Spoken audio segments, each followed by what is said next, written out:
বিসমিল্লাহির রহমানির রহিম। বাংলাদেশ জাতীয়তাবাদী দল বিএনপির ৪৭তম প্রতিষ্ঠাবার্ষিকী আমরা ১ সেপ্টেম্বরের বরাবরই আমরা করে আসছি।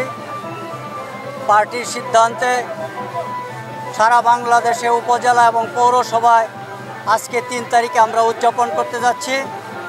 নকলা উপজেলা বিএনপির উদ্যোগে আমরা আজকে এই র্যালি যে প্রোগ্রাম করতে যাচ্ছি, র্যালি প্রোগ্রামের পরে আমরা একটি পথসভা করব।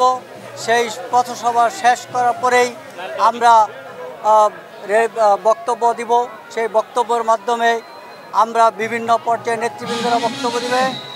আজকে যে বিএনপির প্রতিষ্ঠাতা শহীদ প্রেসিডেন্ট জিয়াউর রহমান, উনি যদি এই দলকে প্রতিষ্ঠা না করতেন, আমার বাংলাদেশের অস্তিত্ব থাকতো না, বাংলাদেশের মানচিত্র থাকতো না। সেই আদলে আমার নেতা শহীদ প্রেসিডেন্ট জিয়াউর রহমান আজকের এই দিনে উনি দলকে প্রতিষ্ঠিত করেছিলেন। আমরা সকলে ওনার জন্য দোয়া কামনা করি, উনি যেন আল্লাহ যেন ওনাকে বেহেশত নসিব করেন। এবং আমার নেতা আগামী দিনের তারুণ্যের অহংকার তারেক রহমান আসবে বীরের বেশে। তারেক রহমান আগামী দিনের প্রধানমন্ত্রী হবেন।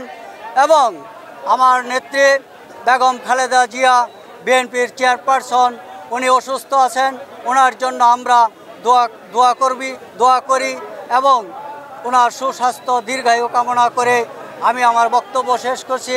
বাংলাদেশ জিন্দাবাদ, বাংলাদেশ জাতীয়তাবাদী দল জিন্দাবাদ, বাংলাদেশ জাতীয়তাবাদী নকলা উপজেলা দল জিন্দাবাদ জিন্দাবাদ।